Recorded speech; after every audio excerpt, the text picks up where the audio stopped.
businessman was in the middle of a meeting until a cat walked in with a letter around its neck.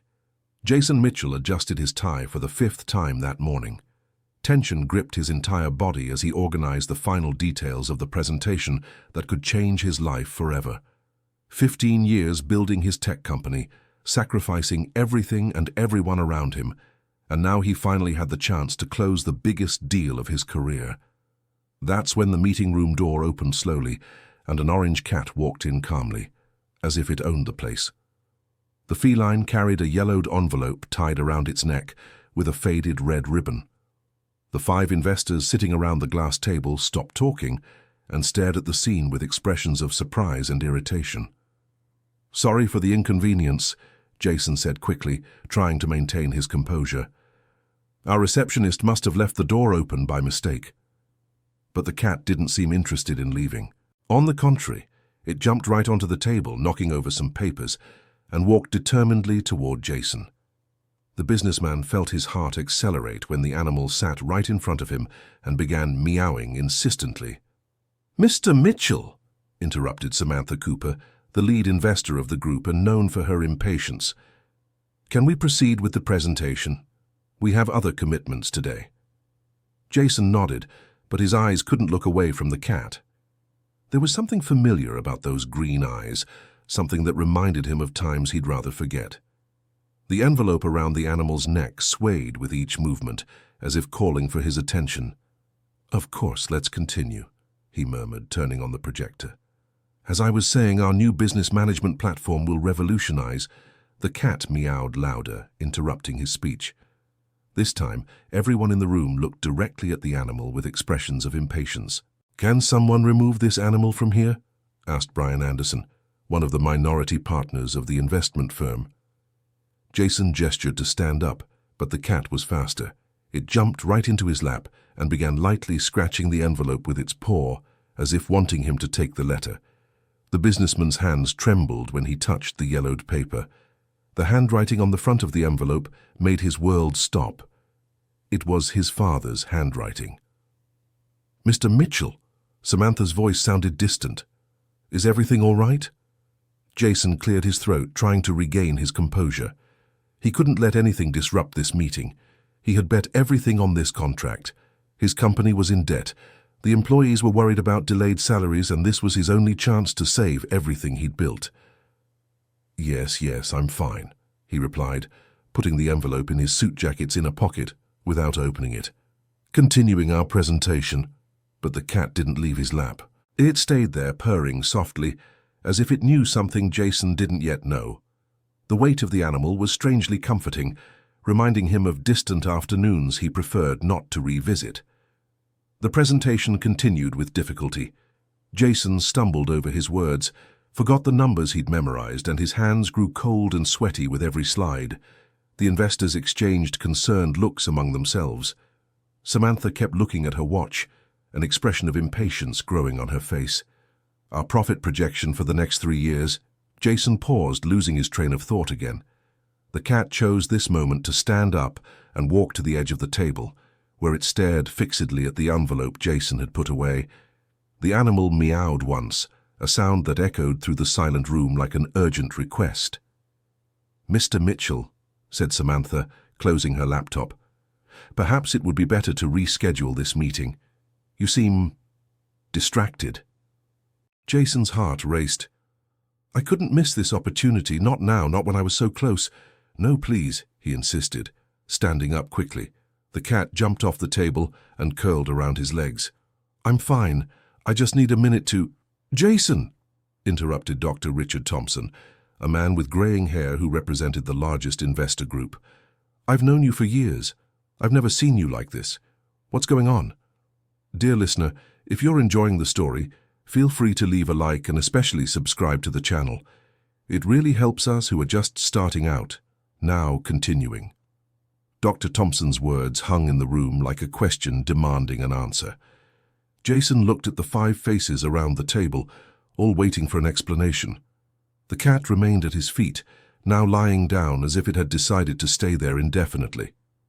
It's complicated," admitted Jason, running his hand through his hair. "This cat, It brought a letter from someone I haven't spoken to in a long time. And that can't wait a few hours? Asked Samantha, her voice filled with irritation. We're talking about a $15 million investment. Jason knew she was right. $15 million. Enough money to save his company, pay all the debts, provide stability for his 42 employees.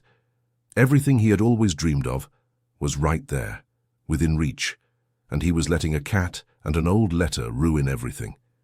You're right, he said, forcing a smile.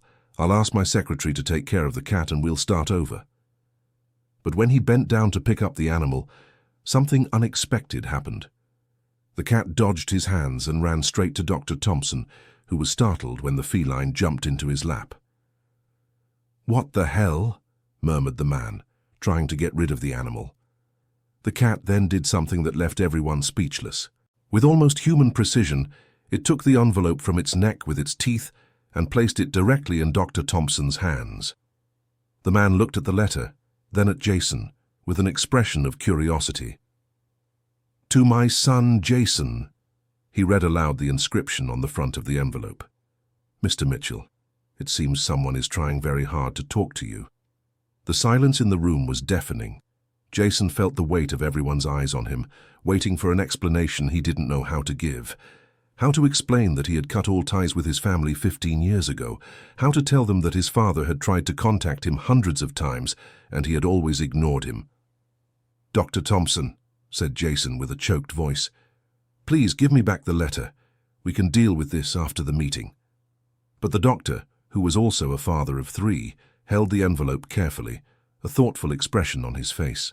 You know, Jason, I've been investing in companies for a long time, meeting brilliant entrepreneurs like you, but one thing I've learned is that a man who can't resolve his personal problems can hardly lead a company successfully. Dr. Thompson, with all due respect, began Jason. Open the letter, interrupted the doctor, extending the envelope, in front of all of us. If it's something simple, we'll proceed with the meeting. If it's important, we might have to reconsider our plans. Jason felt his legs tremble. Opening that letter meant exposing his personal life to 5 strangers, showing his deepest wounds, admitting that behind the facade of a successful businessman, there was a man who had abandoned his own family. I can't, he whispered. The cat, which had remained quiet in Dr. Thompson's lap, jumped again, and this time went straight to Samantha. The woman, known for her coldness in business, was surprised when the animal curled up in her arms and began to purr. How strange, she murmured, stroking the cat's orange fur. He seems to want you to open that letter, Jason. This is ridiculous, said Brian Anderson, slamming his hand on the table. Are we letting a cat control our meeting? Mr. Mitchell, either we get back to business or we leave. But before Jason could respond, something unexpected happened. The conference room door opened and his assistant, Jennifer, hurried in. Mr. Jason, sorry to interrupt, but there's an elderly gentleman downstairs insisting on speaking with you. He says he's your father and that he came to get the cat. Jason's world collapsed at that moment. His father was there, in the building. After 15 years of complete silence, William Mitchell had come to his company. His hands trembled so much he had to lean on the table to keep from falling. Send him away, he said, his voice hoarse. Tell him I'm busy. Mr. Jason, Jennifer continued, visibly uncomfortable. He said the cat's name is Rusty and that he was trained to find you. He also said that he's hospitalized and this might be his last chance to talk to you. The silence that followed was broken only by the cat's purring in Samantha's arms. Jason looked around the room and saw everyone staring at him with a mix of curiosity, compassion, and impatience. Last chance? Asked Dr. Thompson, his voice softer. Jason, is your father sick? Jason couldn't speak. The words stuck in his throat, along with 15 years of wounded pride, unresolved hurt, and regrets he had buried deep to move forward. I don't know, he finally admitted. We haven't spoken in a long time. How long? Asked Samantha, still petting the cat. 15 years. The confession came out as a whisper, but echoed through the room like a shout. 15 years. 5,400 days without a word, without a call, not even a birthday card. And now his father was downstairs, sick, sending a cat as a messenger, because it was the only way he had found to reach him. "Jennifer," Dr. Thompson said, addressing the assistant, "please tell the gentleman we'll be down in a few minutes." "Dr. Thompson," Jason protested, "our meeting—" "It can wait," interrupted the doctor, rising from his chair. "For 20 years I've invested in companies, Jason. I've seen many successful men destroy their personal lives in the name of business. I won't be an accomplice to that again." Samantha stood up too, still holding the cat, which now seemed calmer. "He's right, Jason. $15 million aren't worth anything if you don't have peace with yourself." "But you don't understand," Jason insisted, the desperation clear in his voice. "My company is going bankrupt. I have employees who depend on me, clients waiting, suppliers demanding payment. This contract is my only salvation." "And your father?" asked Brian Anderson, surprising everyone with the question. "Isn't he waiting for you too?" Jason looked at the man who had always been the most pragmatic in the group, the one who always focused only on numbers and results. Seeing compassion on his face was like a punch to the gut. "You don't know the story," Jason murmured. "You don't know what happened between us." "Then tell us," said Dr. Thompson. "We have time." Jason looked around the room at those 5 faces that an hour ago were just potential investors and now seemed like friends, confidants. He didn't know what to think anymore. The cat meowed softly in Samantha's arms, as if agreeing. "It's a long story," he whispered. "The best ones always are," Dr. Thompson replied, sitting down again. "Start from the beginning, Jason. Why haven't you spoken to your father in 15 years? Jason closed his eyes, took a deep breath, and for the first time in 15 years allowed the memories he had locked away in the depths of his mind to resurface. Memories of a 22-year-old young man, full of dreams and ambitions, who one day packed his few belongings and left home vowing never to return. "My father wanted me to take over the family auto repair shop," he began, his voice low and distant. "It was a small shop in Hartford, where I was born and raised. My grandfather founded it, my father inherited it, and it was always taken for granted that I would carry on the business." He paused, looking out the meeting room window, which offered a privileged view of New York City. Down below, the frantic pace of the capital contrasted with his memories of a small town where everyone knew each other. "But I wanted to study, go to college, work in technology. To my father, that was a waste of time. He said college was for rich people, that our place was in the shop with our hands dirty with grease fixing old cars." Samantha stroked the cat as she listened, a thoughtful expression on her face. "And you disagreed with him?" "More than that," continued Jason, the pain evident in his voice. "I confronted him, said I wouldn't waste my life in a dirty shop, that I had bigger plans, that I was leaving Hartford and never coming back. I said terrible, cruel things." "What kind of things?" asked Dr. Thompson gently. Jason swallowed hard. These were memories that haunted him every night, words he wished he could erase from history. "I said I was ashamed to be his son, that our neighbors were right when they called our family white trash, that he had never set a good example for me, and that I'd rather have no father than have one who settled for mediocrity." The silence in the room was heavy. The cat had stopped purring and was looking directly at Jason, as if understanding every word. "And him?" asked Brian. "What did your father say?" "Nothing," replied Jason, his voice breaking. "He just looked at me with those hurt eyes and said, 'If that's what you think of me, then go ahead and leave. But remember, this door will always be open for you to come back.' I laughed in his face and said I would never return." "And you kept your promise," observed Samantha. "I did. I took my high school diploma, the few clothes I had, and left for New York City that same day. I got a scholarship to study computer science, worked 3 jobs to support myself, slept in cheap shared housing, went hungry many times, but never asked him for help." Jason sat down heavily in the chair, the weight of those memories almost unbearable. "When I graduated, I mailed a photo of my graduation ceremony. No letter, no explanation. It was my way of proving I had made the right choice. 2 years later, when I started my first company, I sent a newspaper article about the business. It was my way of saying, "See, I made it without you." "But did he try to get in touch?" asked Dr. Thompson. "He did, many times. Letters, calls, messages through neighbors who came to New York City. I ignored everything. I changed my phone number several times, moved addresses, cut contact with all my Hartford friends. I wanted to erase my past completely." The cat stirred in Samantha's lap and jumped back onto the table, walking toward Jason. This time, he allowed the animal to approach. When he felt the soft fur against his hand, an avalanche of memories hit him.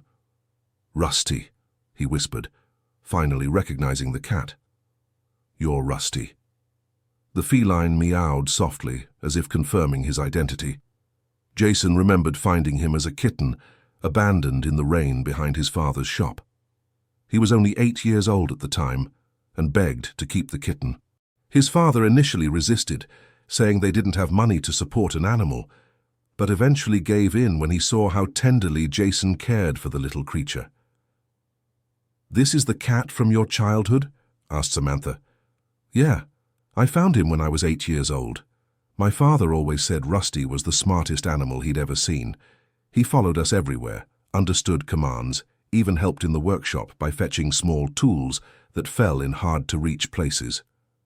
Jason petted the cat, who was now purring loudly, clearly happy to be reunited with his former owner. "He must be about 17 now," calculated Jason. "For a cat, that's very old."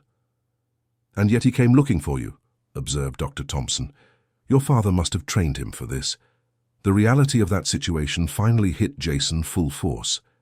His father, a simple man who could barely read or write properly, had trained an elderly cat to travel over 100 kilometers from Hartford to New York City to find him. The determination, the patience, the love that represented was something he couldn't fully process. "Jennifer said he's hospitalized," murmured Jason, "that this might be the last chance." "Jason," said Dr. Thompson in a firm but gentle voice, "you need to go down and talk to your father, not for him but for yourself." "But our meeting—" "It can wait until tomorrow," interrupted Samantha. "Actually, I'm curious to meet the man who raised such a determined son and trained a cat to be a messenger." Jason looked at her in surprise. "You would come with me." "If you want our company," replied Dr. Thompson. "Sometimes it's easier to face our fears when we're not alone." Dear listener, if you're enjoying the story, please take a moment to like and especially subscribe to the channel. It really helps us who are just starting out, now continuing. Jason felt a mix of gratitude and terror. The idea of reuniting with his father after 15 years was scary enough, but doing it in front of 5 strangers seemed impossible. On the other hand, there was something comforting about their offer. Maybe because, after so many years building walls around himself, he had finally found people willing to help him tear them down. "Okay," he said finally, his voice barely audible. "Let's go down." The group left the room in silence, Jason carrying Rusty in his arms. The cat seemed more relaxed now, as if he knew his mission was almost complete. In the elevator, Jason felt his heart beating so hard he was sure everyone could hear it. When the doors opened on the ground floor, Jason immediately saw his father. William Mitchell was sitting in one of the reception area armchairs, thinner than Jason remembered, with completely white hair and an expression of weariness that seemed to come from deep within. He wore a simple plaid shirt and dark pants, the same clothes he always wore on Sundays when Jason was a child. For a moment, father and son just looked at each other across the lobby. 15 years of silence weighed between them like an insurmountable mountain. William stood up slowly, leaning on a cane that Jason didn't remember him using. "Hi, son," said William, his voice hoarse with emotion. "Are you okay?" It was such a simple question, so loaded with love and concern, that Jason almost broke down right there. All the defenses he had built over the years, all the anger he had cultivated, all the stubbornness that had kept him away, all of it melted away before those 3 words spoken with such affection. "Dad," he managed to whisper. Rusty jumped from Jason's arms and ran to William, who bent down with difficulty to pet the cat. "You did a good job, old friend," the man said to the animal. "You brought our boy back." Dr. Thompson approached and extended his hand to William. "Mr. Mitchell, I'm Richard Thompson. It's a pleasure to meet you." William shook the offered hand, clearly surprised by the courtesy. "The pleasure is mine, Doctor. Sorry for interrupting your meeting." "You didn't interrupt at all," replied Samantha, also approaching. "Actually, we're all curious to know how you trained this cat to find Jason." William smiled for the first time, and Jason felt his heart tighten upon seeing that smile he knew so well. "It wasn't difficult," the elderly man explained. "Rusty has always been clever, and he missed Jason terribly. Every day he would go to the boy's room and stay there, waiting for him to return.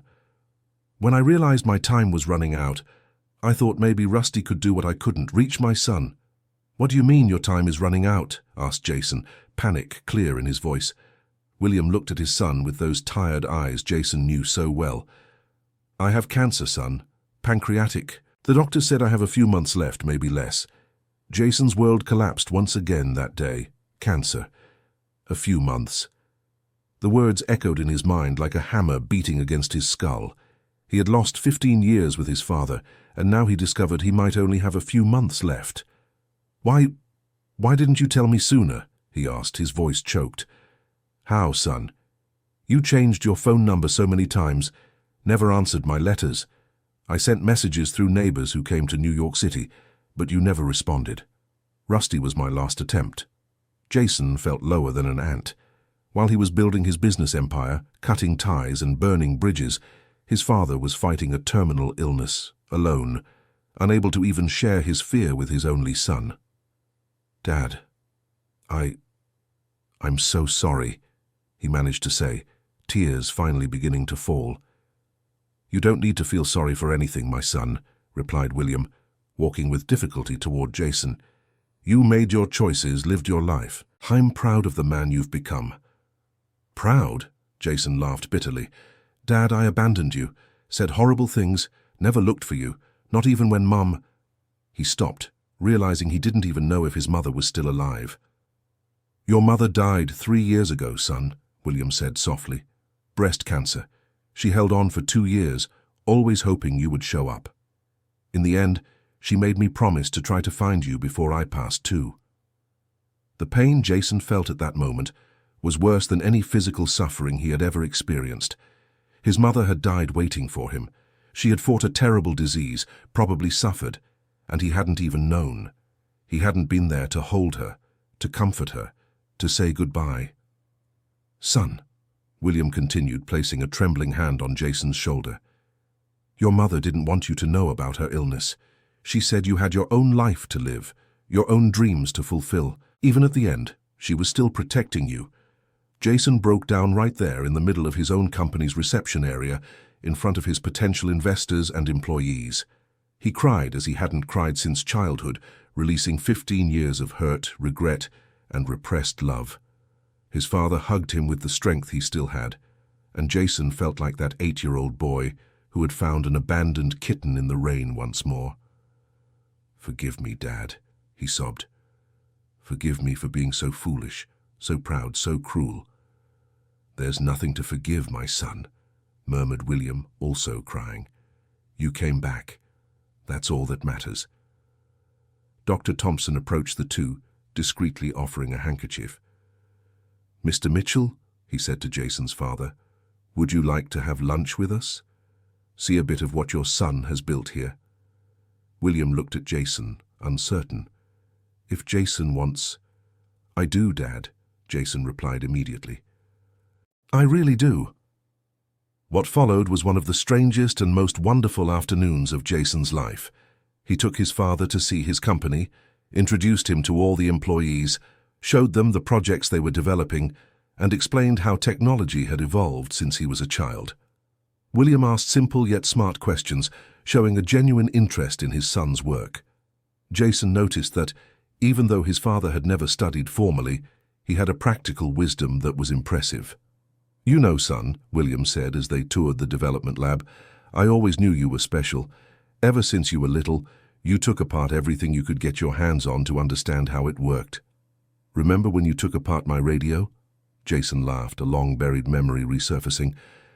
"You couldn't listen to the news for a week because I couldn't put it back together." "But you tried," William said affectionately. "And the next week, You fixed the neighbor's radio that had been broken for months. That's when I understood you had a gift. Then why did you insist I stay at the shop? William sighed, looking out the company window. Because I was afraid, son. Afraid that you would leave and never come back, and I was right, wasn't I? The raw honesty of that answer hit Jason like a punch. His father hadn't tried to hold him back out of selfishness or disbelief in his potential, but out of love and fear of losing him. Dad, You don't need to explain anything, Jason. I understand now. You needed to fly on your own to discover who you really were. I just didn't imagine the flight would be so long. During lunch at a steakhouse near the company, William told stories about life in Hartford that Jason had missed. He talked about neighbors who always asked about him, about the shop that had been closed for 2 years because he couldn't work anymore, and about how Rusty would get sad every time he heard Jason's name. The cat really missed you, William explained. Every night he would go to your room and stay there until morning, as if he were keeping the place for you. Jason looked at Rusty, who was lying on his lap, purring contentedly. How did you train him to find me? It wasn't hard. I had a shirt of yours, one of those you wore in high school. I kept it all these years. I showed it to Rusty, said your name, and pointed to your pictures that sometimes appeared in the local newspaper. It took a few months, but he understood. Samantha, who had been quiet for most of the conversation, finally spoke. Mr. William, may I ask a personal question? Of course, my dear. Did you ever remarry? Did you ever think about having other children? William smiled sadly. I did, yes. Especially after Jason left. His mother got very depressed, and I thought maybe another child could help, but she said no child could replace Jason. And I agreed. So we decided we would be a family of 2 people and a cat. Waiting for the day we would be 3 people and a cat again. The silence that followed was heavy with emotion. Jason realized how his parents had organized their entire lives around the hope of his return. And he, selfishly, had completely ignored that unconditional love. Dad, Jason said, his voice trembling, I want to make up for lost time. I want to take care of you during the time we have. Son, you have your life here, your businesses, your commitments. None of that matters more than you. Dr. Thompson leaned forward. Jason, what if there was a way for you to stay close to your father and still run your businesses? What do you mean? Your company mainly works with technology, right? Software development, online management. Why not open a branch in Hartford or work remotely from there? The idea had never crossed Jason's mind. He always saw New York City as the only place where he could succeed, where opportunities existed. The possibility of returning to his hometown and still maintaining his business seemed impossible. Would it be feasible? He asked. Of course, Brian replied. Many technology companies are decentralizing. With the internet, you can manage your team from anywhere. William looked at his son with cautious hope in his eyes. You would really do that? Dad, I would do anything to make up for these lost years. It was then that Samantha made a suggestion that surprised everyone. What if we invested not only in your current company, but also in this expansion to Hartford? You could hire people from the region, create jobs, bring technology to a smaller city. You would do that? Jason, said Dr. Thompson, today we learned something important about you. We discovered that behind the ambitious businessman, there's a man capable of putting family above business. That tells us more about your character than any presentation. But I almost ruined our meeting because of personal issues. You almost ruined our meeting because you're human, corrected Samantha. And it's exactly that kind of humanity we want in a long-term partnership. Jason looked around the table at those 5 people who had started the day as strangers and now felt like family. He looked at his father, who was smiling through tears, and at Rusty, who had made all this possible. There's one condition, said Dr. Thompson. What? Your father has to visit us regularly here in New York City. We want to keep track of how his treatment is going. William laughed, a genuine laugh that Jason hadn't heard in decades. Doctor, are you hiring me as a consultant? I'm hiring you as your son's character supervisor, replied Dr. Thompson with a smile. And Rusty as our communications director. Everyone laughed, and Jason felt a lightness in his chest that he hadn't felt in years. It was as if a huge weight had been lifted from his shoulders, allowing him to breathe freely for the first time in a long while. The rest of the afternoon passed at an impressive speed. They returned to the company where Jason showed more details of his projects to his father, now with a completely different perspective. He saw through William's eyes how his work really impacted people, how technology could simplify lives. "You know, son," said William, while watching a demonstration of management software for small businesses, "this could have helped a lot at the shop. I always had trouble controlling inventory, scheduling services. Dad, I can develop something specific for auto repair shops. It would be a perfect project for our Hartford branch." The excitement in Jason's eyes was contagious. He began explaining how they could create specific technological solutions for small businesses in the countryside, how they could train young people from the region to work with programming, how they could turn Hartford into a small technology hub. "Are you serious?" asked William, hardly able to believe it. "Completely. In fact, Dad, you could be our first consultant. You know better than anyone the difficulties of a small business owner." When it was time to say goodbye, William held his son's hands. "Jason, promise you won't take 15 years to see me again." "Dad, I promise I'll see you next week. I'm going to Hartford on Friday and staying the weekend with you. And Rusty, do you want to take him back?" Jason looked at the cat, who was now dozing peacefully on a chair in the reception area. "I think he's fine where he is. After all, you two have taken care of each other all these years, but I would like to visit him often." "He'll like that. You know, he never meowed as much as he did today. I think I was saving all the conversations for when you came back."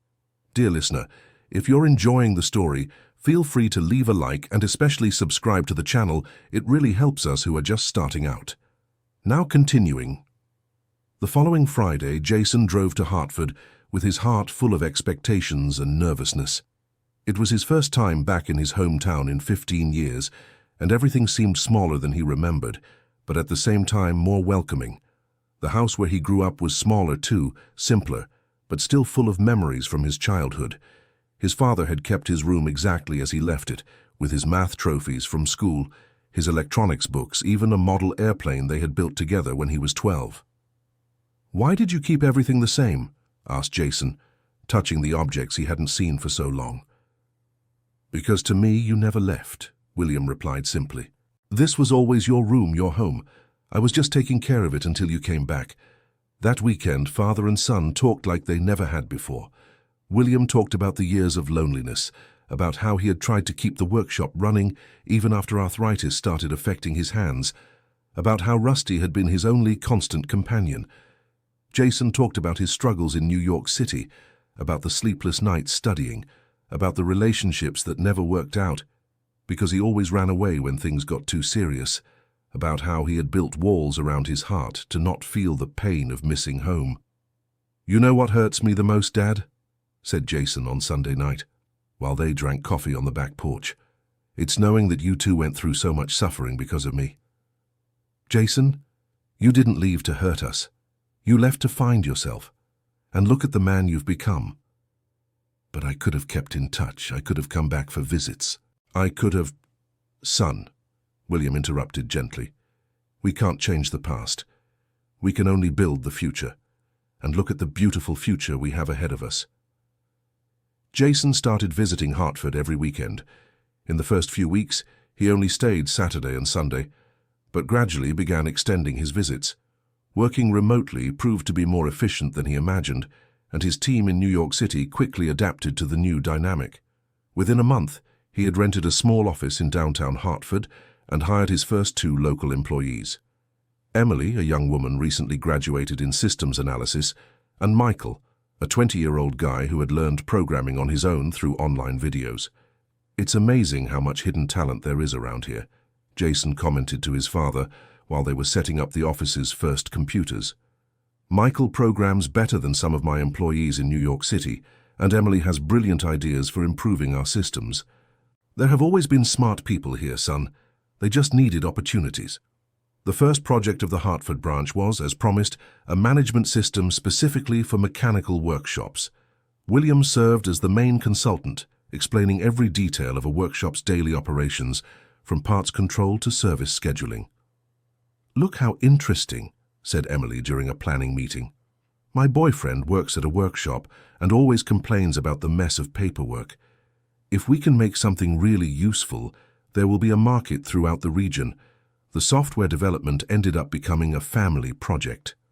William went to the office every day, not just as a consultant, but as part of the team. Rusty accompanied him and quickly became the company's official mascot, sleeping on different computers each day. "Dad, do you realize you've officially become my partner?" joked Jason one afternoon while they were working together on a system specification. "Partner, no. Just a proud father helping his son fulfill a dream." But the reality of William's illness couldn't be ignored. As the months passed, he grew more fragile, more tired. There were days when he couldn't get out of bed, and Jason learned to rearrange his schedule to always be available. It was during one of these difficult days that Jason made a discovery that surprised him. While organizing some papers on his father's desk, he found a folder full of newspaper clippings. They were all the mentions his company had received in the press over the years. "Dad, you kept all of this?" William was in bed, weak but lucid. "Of course I kept them. Even from afar, you were still my son. I followed your success from a distance, cheered for you, took pride in every achievement of yours." Jason flipped through the clippings with tears in his eyes. There were articles about awards his company had won, interviews he had given, even a small note about a lecture he had delivered at a university. His father had followed every step of his career, even without being able to participate in it. "Why did you never tell me you followed my work?" "Because I thought it might bother you. You had made it clear that you wanted a life without me."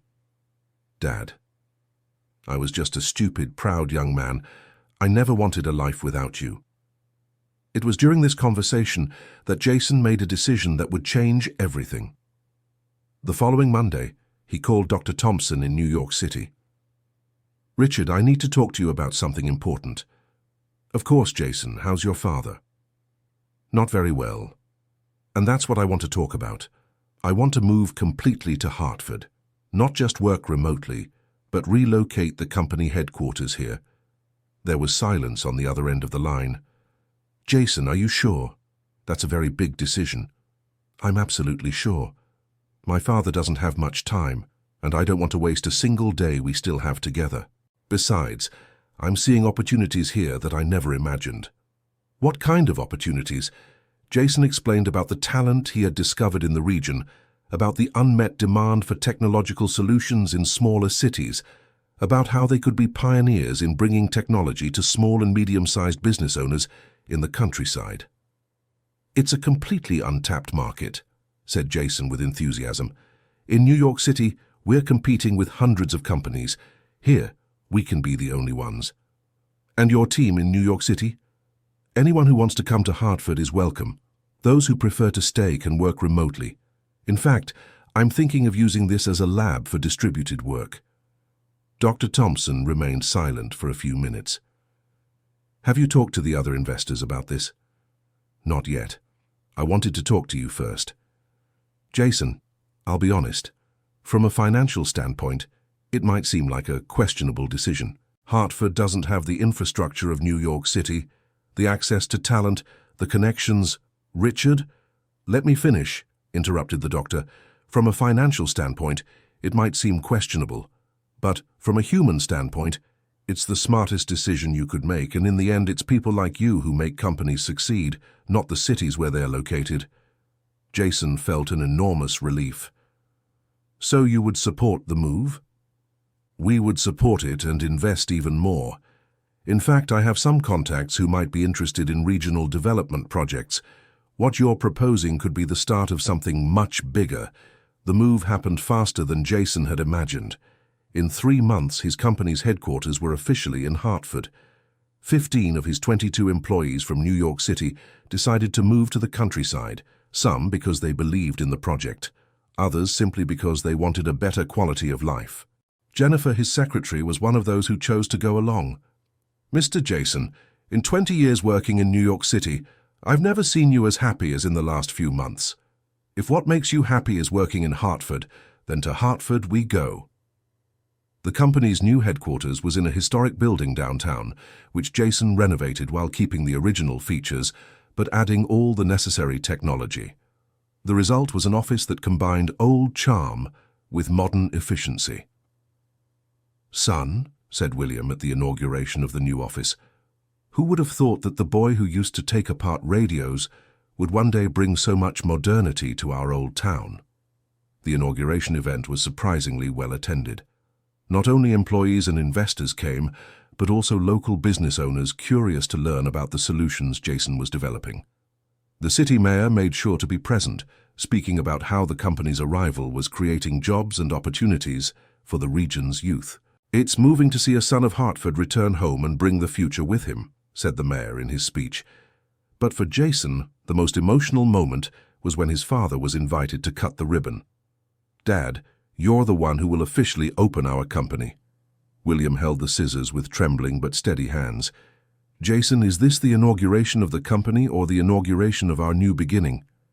"Both, Dad. Definitely both." When the ribbon was cut, applause echoed through the street. Rusty, who was sleeping in a nearby chair, woke up to the noise and meowed loudly, as if wanting to join the celebration. In the following months, the company grew impressively.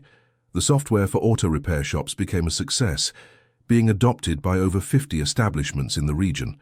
Jason developed similar systems for bakeries, pet shops, and beauty salons, always with the consultation of local business owners who understood the specific needs of each trade. "It's brilliant," commented Emily during a meeting.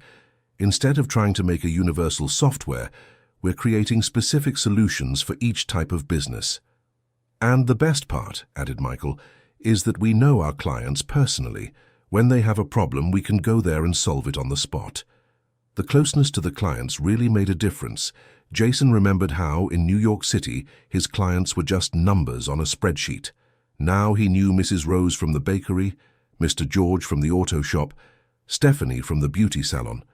He knew their stories, their struggles, their dreams. "You know, son," said William one afternoon, while they visited Mrs. Rose to adjust the bakery's system, "you've discovered something I always knew but never managed to explain." "What, Dad?" "That real business is done with people, not with numbers. When you know who's on the other side, everything becomes easier and more human." Jason watched his father talking with Mrs. Rose about her difficulties with inventory control, offering suggestions based on decades of experience as a small business owner. It was a wisdom no college could teach, an understanding of people that only came from a life lived. "Dad, don't you want to formalize your position in the company? Become my real partner?"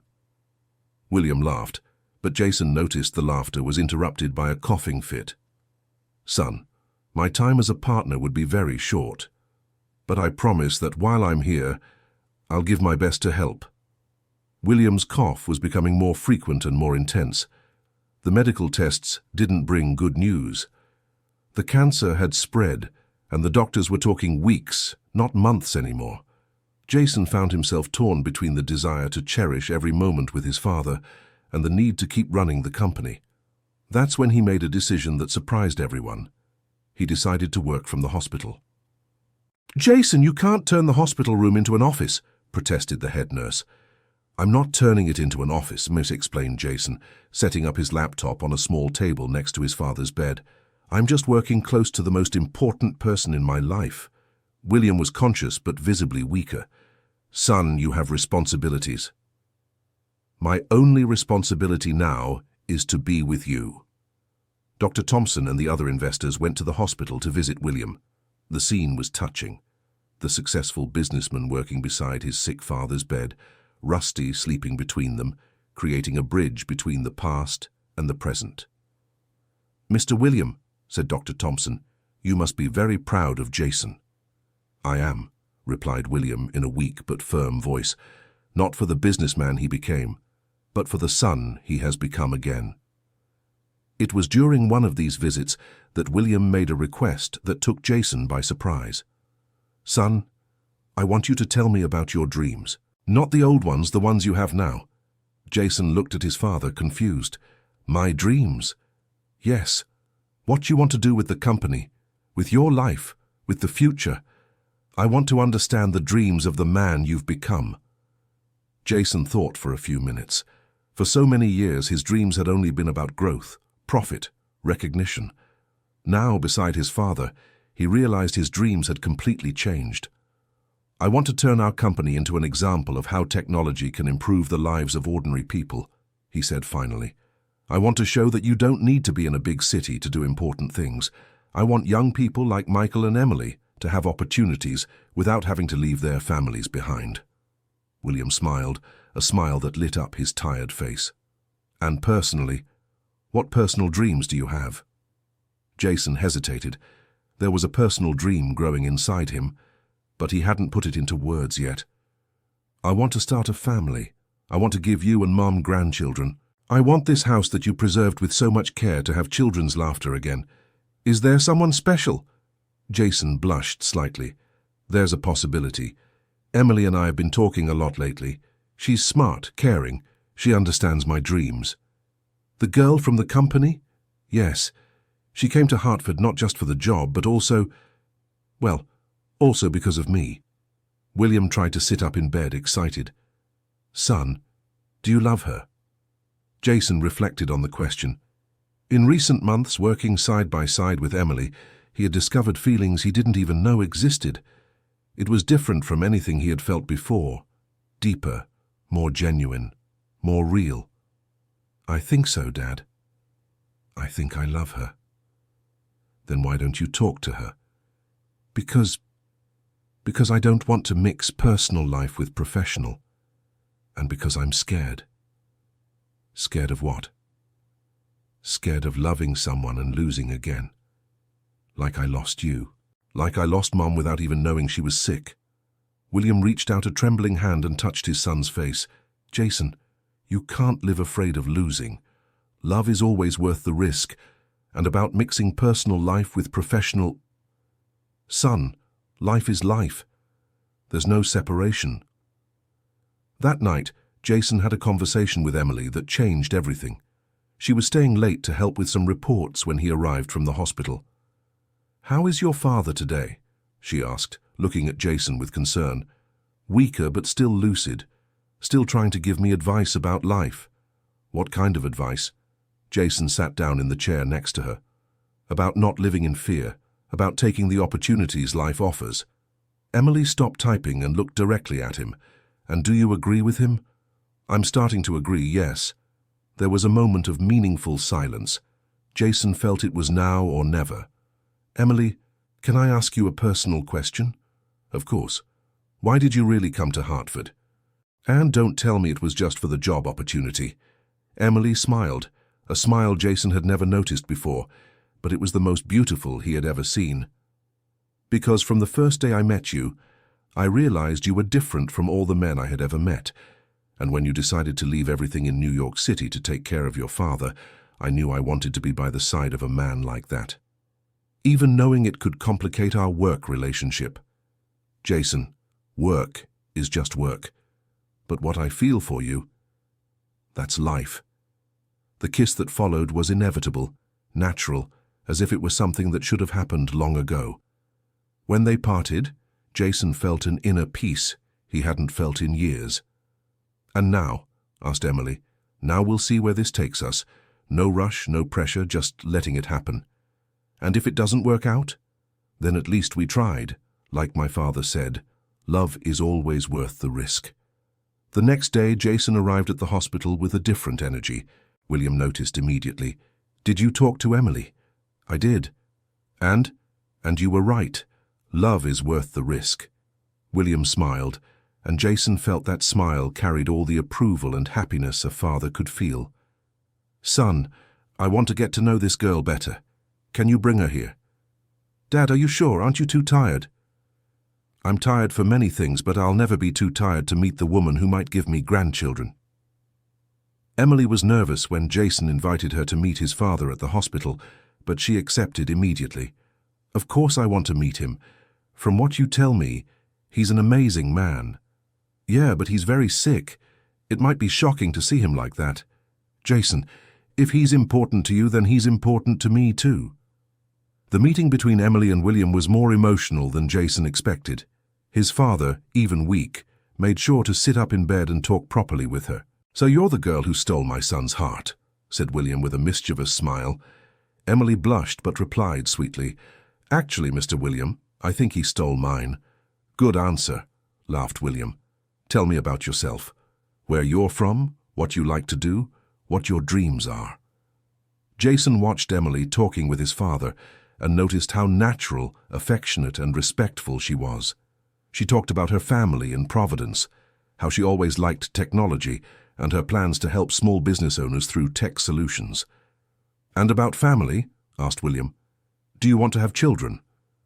Jason turned red at his father's direct question, but Emily answered without hesitation. "Yes, I do. I've always dreamed of having a family, and after hearing your story, I understood how important it is to keep the family together. Even when things get tough. Especially when things get tough." William looked at Jason with an expression of absolute approval. "Son, this girl is a treasure. Don't let her get away." "I won't, Dad." During the following weeks, William's condition gradually worsened. There were days when he could barely speak, others when he seemed better. Jason arranged his life to be present at every possible moment, working from the hospital, meeting clients in the hallway, turning that place of pain into an extension of his life. Emily became a constant presence too, helping Jason with work, but mainly offering emotional support. She had a natural way of talking with William, making him laugh even on the most difficult days. "You know, George," William said one afternoon, using the affectionate nickname he had created for Emily, "you remind me so much of Jason's mother." "How so?" "She also had this ability to bring light to the darkest moments, and she also knew when Jason was being stubborn and needed to be put in his place." Jason protested. "Dad, I'm not stubborn." Emily and William looked at each other and laughed. "He's not stubborn, no," Emily agreed ironically. "He's just extremely determined." "It's the same thing," said William, "but that determination is what brought him back to me. So in the end, even stubbornness serves some good purpose." It was on one of these afternoons that William made a request that surprised Jason. "Son, I want you and Emily to get married." "Dad, no, let me speak. I want you to get married while I'm still here to see it. It doesn't have to be anything big, just a simple ceremony, but I want to be present." Jason looked at Emily, who was visibly moved. "Dad, marriage is a serious thing. It can't be decided just like that, out of the blue." "Jason," Emily said softly, "do you want to marry me?" The question was simple, direct, but full of meaning. "I do," Jason answered without hesitation. "I really do." "Then let's get married. For your father, for us, for love. But we don't even have rings or a dress or anything. Those are just details," William interrupted. "What matters is love and the willingness to stay together. The rest is just decoration." And so, in a decision that seemed crazy but felt perfectly right, Jason and Emily decided to get married in a simple ceremony at the hospital itself. The institution's director, touched by the couple's story, authorized the ceremony to be held in the inner garden. Dr. Thompson made sure to arrange the rings, Jennifer organized a small bouquet, Michael and other company employees came from Hartford to attend. Even the city mayor showed up, saying he wouldn't miss the wedding of the prodigal son who returned home. William, in a wheelchair borrowed from the hospital, was the one who walked Emily to Jason. He was visibly weak, but his smile lit up the entire garden. "I'm entrusting my son to you," he said to Emily. "Take good care of him." "I will take care of him, Mr. William, I promise." The ceremony was simple but moving. The Justice of the Peace, a family friend Jason had known since childhood, conducted the celebration with heartfelt words about love, family, and second chances. "Jason," he said during the ceremony, "I knew you as a boy. I saw you leave in pursuit of your dreams, and today I see you returning as a complete man. May your union with Emily be blessed with all the happiness you deserve." When it was time for the vows, Jason surprised everyone. "Emily, I promise to love you not only on happy days, but especially on difficult ones. I promise never to run away from problems again, never to abandon those I love. I promise that our family will be built on love, honesty, and presence, always presence." Emily was crying when it was her turn. "Jason, I promise to be your partner in every way, in business and in life. I promise to help you build bridges instead of burning them. And I promise that our children will always know the value of family, because I learned that from watching the two of you reunite. When the judge said, "You may kiss," the applause was warm, but the most emotional moment was when William managed to rise from the wheelchair, supported only by willpower, to hug the couple. "Now my family is complete," he murmured, his voice choked with emotion. Rusty, who had been allowed to participate in the ceremony as the honorary best man, meowed loudly at that moment, as if wanting to give his official approval to the union. The reception was held in the hospital garden itself. There was no band or fancy food, just simple sandwiches and soda, but Jason couldn't remember ever being happier in his entire life. "Son," said William as they were saying their goodbyes, "I can now go in peace."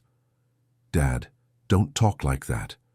"Jason, I needed to see you happy, complete, with a family to call your own. Now I know you won't be alone when I'm gone." 3 days after the wedding, William Mitchell passed away in his sleep, with Rusty lying at his feet and Jason's hand holding his. His last words were, "Take care of our cat, he's part of the family too." The wake was held in a small chapel in Hartford, and Jason was surprised by the number of people who showed up to say goodbye to his father. Neighbors, former clients of the workshop, employees from companies now using the systems Jason developed, all came to pay their respects. "Your father was a special person," said Mrs. Rose from the bakery, "always willing to help, always with a kind word. Hartford has lost a great man." During the burial, Jason didn't cry.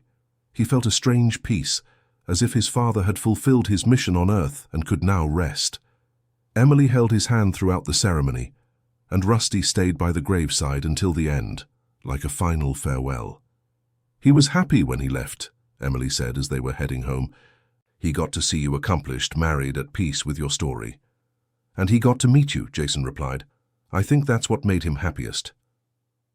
In the days following the funeral, Jason found himself organizing his father's belongings.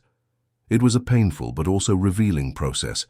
He found hundreds of letters his father had written to him over the years, but never sent, each one telling about his day, his hopes, his fears. "Listen to this one," Jason said to Emily, reading one of the letters. "Today I saw a young man on the street who reminded me of you.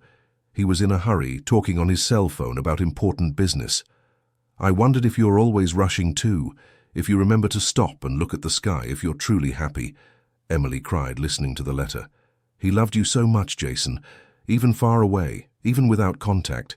He never stopped worrying about you." It was in one of these letters that Jason found something that changed his perspective on everything. A letter dated just 2 months earlier, when his father already knew he was dying. "My dear son, if you're reading this letter, it means I managed to fulfill my last mission. I managed to bring you back home. I got to meet the woman you love. I got to see you happy. I don't want you to feel guilty about the years we lost. I want you to feel grateful for the years we found each other again. Rusty was my partner in this mission. Take good care of him. And always remember, family isn't about never fighting, it's about always coming back. You came back, my son. I leave happy." Jason finished reading the letter in tears. It was the farewell his father had planned, the last lesson he wanted to pass on. "Family is about always coming back," he repeated to Emily. "What a beautiful lesson to teach our children." "Our children?" Jason smiled through his tears. "Yes, our children. I want a big family, with lots of love, lots of laughter, lots of togetherness. I want this house to be full of life again." 6 months after William's death, Jason and Emily received news that filled them with joy. They were expecting their first child. The discovery happened at the doctor's office in Hartford on an ordinary Tuesday afternoon. "Congratulations," said the doctor. "You're going to be parents." Jason and Emily looked at each other in silence for a few seconds before bursting into smiles and tears of happiness. "A baby," Jason murmured. "We're going to have a baby." On the way home, they stopped at the cemetery to tell William the news. Jason knelt before the grave, with Rusty sleeping in the sun near the headstone. "Dad, you're going to be a grandfather. I'm sure you somehow know this and are happy wherever you are." Emily placed her hand on her still flat stomach. "Mr. William, I promise your grandson will grow up hearing stories about the grandfather who was a mechanic but had the wisdom of a doctor, who trained a cat to reunite a family, who knew that love is always worth the risk." The birth of William Jr., as he was named in honor of his grandfather, happened on a spring morning in Hartford. Jason was in the delivery room, holding Emily's hand, when he heard his son's first cry. "He's perfect," said the nurse, placing the baby in Jason's arms. Jason looked at that red, wrinkled little face and felt a love he didn't know existed. It was different from the love he felt for Emily, different from the love he had felt for his father. It was something new, overwhelming, protective. "Hi, my son," he whispered. "I'm your daddy, and I promise I'll always be here for you." When they arrived home with the baby, Rusty approached the new family member curiously. The cat, now 18 years old and visibly elderly, sniffed the baby delicately and then lay down at the foot of the crib, as if understanding he had a new mission: to protect that child. "Look, Rusty approves too," said Emily, moved. Jason remembered one of his last conversations with his father, when William said he hoped the cat would live long enough to meet the grandchildren. It seemed that, once again, Rusty was fulfilling a mission. The company continued to grow. The Hartford branch became the main headquarters, and Jason opened offices in other cities in the state. The business model he had developed, specific technological solutions for small business owners, proved not only viable, but revolutionary. "You've created something unique," said Dr. Thompson during a visit to Hartford. "You've humanized technology, made it accessible to people who never imagined they could benefit from it." "It was my father who taught me that," replied Jason, rocking William Jr. in his arms. "He said that real business is done with people, not with numbers." The story of the company and the Mitchell family began to attract media attention. Business magazines wrote articles about the entrepreneur who left New York City to care for his father and discovered a new business model. Universities invited Jason to give lectures on regional entrepreneurship and social responsibility. But for Jason, the most important recognition came one afternoon when he was working in the office, and William Jr., now 6 months old, was in Jennifer's arms. "Mr. Jason," said Michael, who was now development manager, "we received an email from a business owner in Rochester. He wants to implement our model in his city." "What model?" "The model of a company that cares about the community it's part of. He said he wants to create jobs for local youth, develop solutions for small business owners in the region, be more than just a technology company." Jason smiled, realizing that what had started as a personal decision to stay close to his father was becoming a larger movement. "Michael, schedule a meeting with him. Let's help him implement this in Rochester." "But Mr. Jason, wouldn't that be creating competition for us?" "Michael, my father taught me that real competition is with yourself, to be better today than you were yesterday. If we can help other business owners create opportunities in their communities, everyone wins." Jennifer, who was listening to the conversation, commented, "You're becoming exactly like your father, you know, always thinking about how to help others." Jason looked at his son, sleeping peacefully in his secretary's arms, and smiled. "I hope so, Jennifer. I hope so." When William Jr. turned 1, Jason organized a party in the central square of Hartford. It wasn't just a birthday party, but a celebration of everything that had happened in those years: the transformation of a family, the growth of a company, the development of a community. "Jason," said Emily, as they watched hundreds of people celebrating in the square, "do you realize what we've built?" Jason looked around. He saw employees of his company playing with their children, clients who had become friends, neighbors who now had job opportunities that didn't exist before. He saw Rusty, now almost blind but still steady, sleeping in a chair near the stage where a small band was playing. "We built a family," replied Jason, "a family that goes far beyond blood." Dr. Thompson approached the couple carrying a gift for the birthday boy. "Jason, I have a proposal for you." "What kind of proposal?" "We want to franchise your model, take it to other regions of the country. Would you be willing to mentor other entrepreneurs who want to implement this philosophy in their cities?" Jason looked at Emily, who smiled and nodded positively. "I accept on one condition. What? Part of the profits has to be invested in technology education for underprivileged youth. I want to create coding schools in small towns, give opportunities for boys like Michael to discover their talents. Deal. That night, when they were already home and William Jr. was sleeping peacefully in his crib, Jason and Emily sat on the back porch, in the same place where he had talked with his father so many times. "Are you happy?" asked Emily. Jason thought about the question. 5 years earlier, his definition of happiness was very different. Financial success, professional recognition, total independence. Now sitting next to his wife, listening to the soft sound of his son's breathing, with Rusty sleeping at his feet, he understood that happiness was much simpler and much more complex than he had imagined. "I am complete," he finally replied. "And I think that's a deeper form of happiness. Your father would be proud. I think he is proud. Somehow, wherever he is, he's seeing all this and knows it was worth training an old cat to bring his stubborn son back home." At that moment, as if he had heard the conversation, Rusty got up and came to lie between the two of them, purring softly. "He also knows he fulfilled his mission," said Emily, petting the cat. "His mission isn't over yet," replied Jason. "Now he has to teach my son to value family." As if understanding the words, Rusty meowed once, a sound that seemed to say, "You can count on me." 2 years later, when William Jr. was already walking and saying his first words, the Mitchell family received an unexpected visitor. It was a young man of 20 who introduced himself as the grandson of Mrs. Rose from the bakery.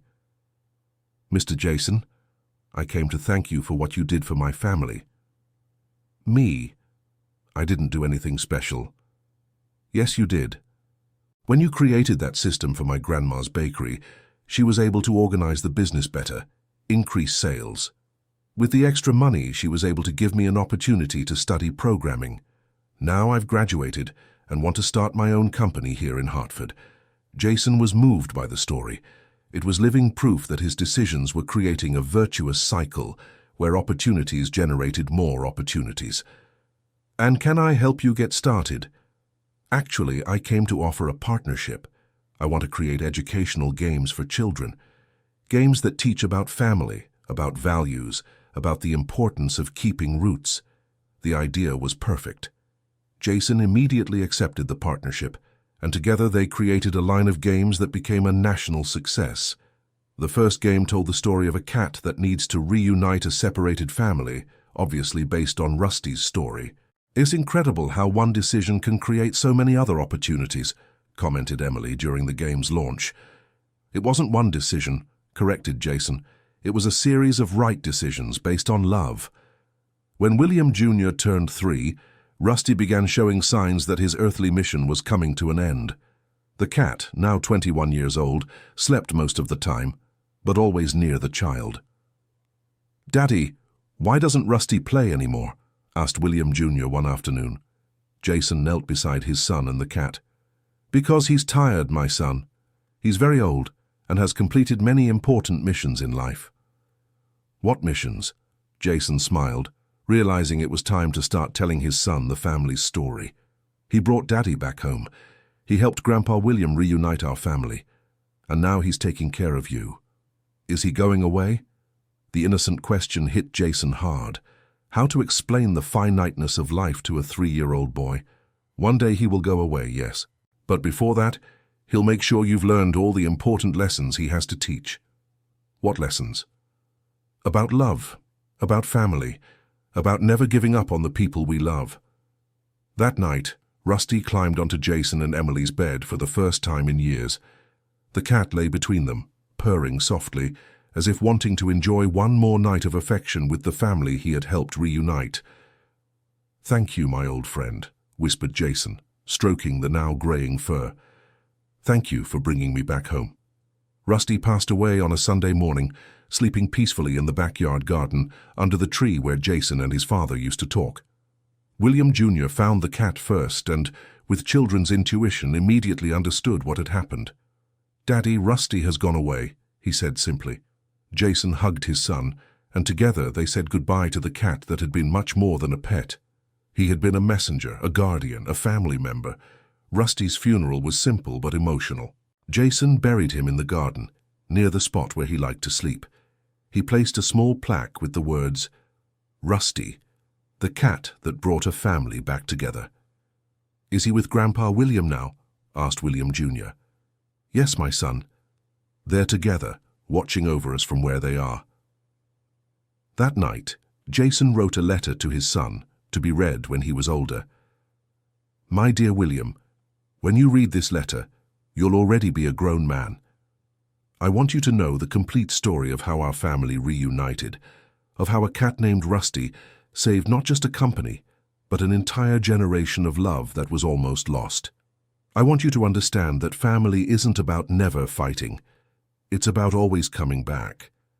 That success isn't measured only in money, but in the number of lives we positively touch. And that sometimes the greatest lessons come from the most unexpected places, even from an orange cat with a letter around his neck." 5 years after Rusty's death, Jason looked around the company that now occupied 3 buildings in Hartford and had branches in 12 other cities in the region. He had 47 direct employees and had created over 200 indirect jobs in the area. But what made him proudest wasn't the company's numbers. It was seeing William Jr., now 8 years old, playing in the office with other employees' children. It was knowing that those children were growing up in an environment where family and work weren't separate things, but parts of a harmonious whole. "Daddy," said William Jr. one afternoon, "when I grow up, I want to work in our company." Jason smiled, remembering how he had violently rejected his father's suggestion to work in the workshop. "And you want this because I work here?" "No," the boy answered seriously. "I want it because here we help people. Grandma Rose said you made her business better. Michael said you gave him a chance when no one believed in him. I want to help people too." Jason knelt down to be at his son's level. "My son, you can help people in many different ways. You could be a doctor, a teacher, a firefighter, even a mechanic like Grandpa. The important thing is to do what you love and always remember that true success is measured by the good we do for others." Like what Rusty did for our family. Exactly like what Rusty did for our family. That evening, Jason and Emily sat on the porch, as they did every night, to talk about the day and plan for the future. "Do you regret anything?" asked Emily. Jason thought about the question. Regret was a word he knew well. He had regretted for years leaving Hartford, cutting off contact with his father, wasting so much time building walls instead of bridges. "I regret the years I lost with my father," he answered honestly. "But I don't regret anything that happened after Rusty entered that meeting room. Every decision I've made since then has brought me here, to this moment, with you and our son. And if you could go back in time, I would go back and make peace with my father sooner, but I would keep everything else exactly as it was, because every experience made me the man I am today." Emily smiled and placed her hand on her belly. "What if I told you we're going to have another experience soon?" Jason looked at her in surprise. "Are you—" "I'm pregnant again." The hug that followed was long and full of gratitude. Jason thought of his father, who had dreamed of having grandchildren and only got to meet one. He thought of Rusty, who had given his life to reunite that family. He thought about how life has mysterious ways of giving us second chances. "What will we name it?" he asked. "If it's a girl, I thought of Emma Grace, in honor of your father and Mrs. Rose, who has always been like a grandmother to our son. And if it's a boy, Michael Rusty Mitchell." Jason laughed. "Rusty is a middle name? Why not? He's part of our family story. I think my father and our old feline friend would approve." The birth of Emma Grace happened on a fall morning 9 months later.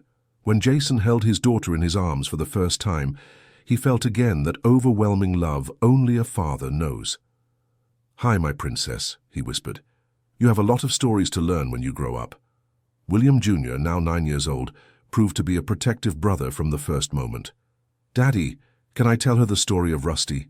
"You can, my son, but only when she's older. And can I teach her about the importance of family? I think you'll be an excellent teacher." When Emma Grace turned 6 months old, Jason made a decision that surprised Emily. He decided to write a book telling the whole family story, from the day he left Hartford until his daughter's birth. "Why a book?" asked Emily. "Because other families need to know that it's never too late to reconcile, that pride isn't worth a lifetime of separation, that sometimes salvation comes from the most unexpected places." The book, The Messenger Cat, became a national bestseller.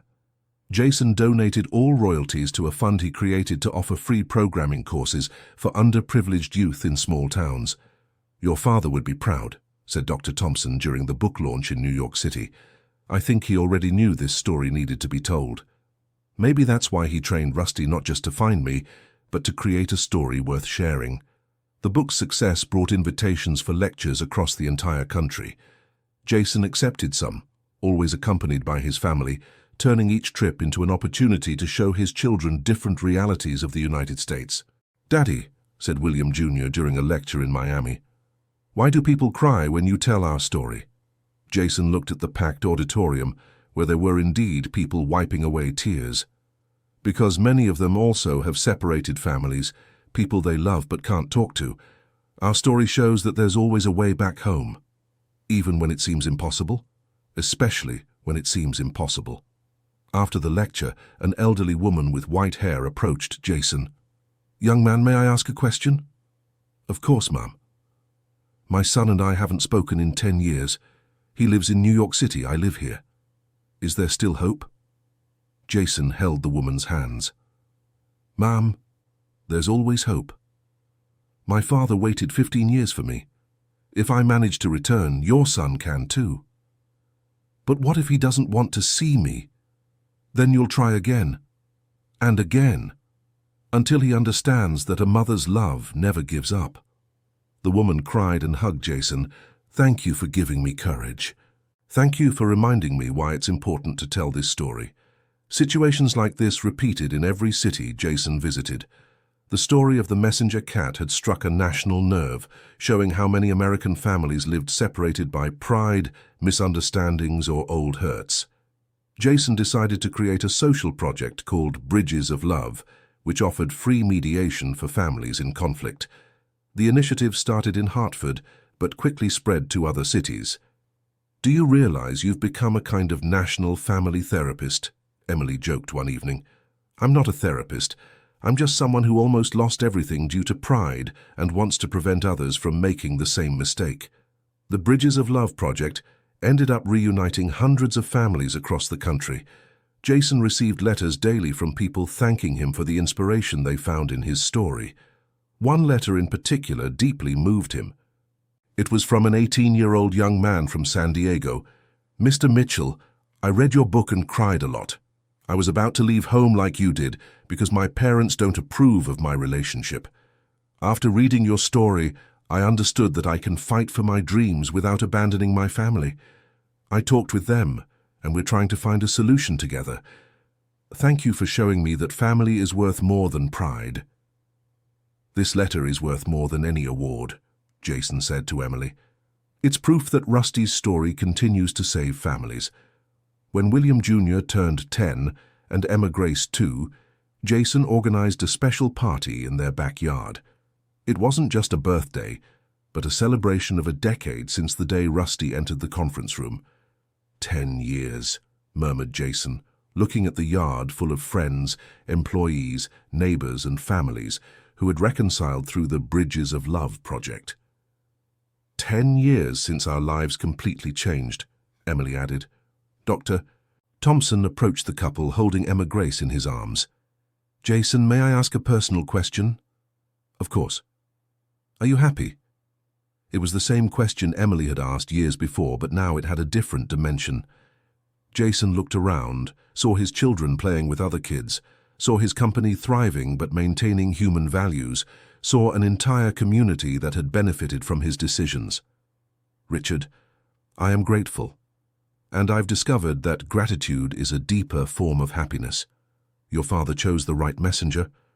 My father chose love. Rusty was just the means." That night, after everyone had left, Jason sat in the garden where Rusty was buried. William Jr. and Emma Grace were sleeping peacefully in the house, while Emily was tidying up the last of the party details. "Thank you, old friend," Jason said softly, speaking to the cat's headstone. "Thank you for bringing me back home. Thank you for teaching me that family is what truly matters. Thank you for showing me that love always finds a way." A gentle breeze rustled the leaves of the tree above the grave, and Jason smiled, feeling as if it were a response. "I will keep telling our story," he promised. "I will keep helping families reunite. And I will make sure my children grow up knowing that family is about always coming back, not about never leaving." The breeze blew again, stronger this time, and Jason had the feeling that somewhere his father and Rusty were together, proud of the man he had become and the family he had built. He stood up to go inside, but first took one last look at the garden where everything had begun to heal. Tomorrow would be a new day, with new challenges, new opportunities to help others, new moments with his family. But today had been perfect. Today had been exactly what his father had always dreamed of. A family reunited, happy and grateful to be together.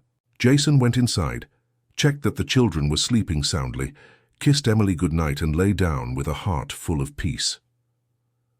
Outside in the quiet garden, a small orange butterfly landed on Rusty's headstone, stayed for a few seconds, and then flew toward the stars. End of story. What a touching story. The love between father and son truly overcomes any obstacle. Comment on which part moved you the most, and whether you believe Jason made the right choice. Leave your like and subscribe to the channel for more heartwarming stories.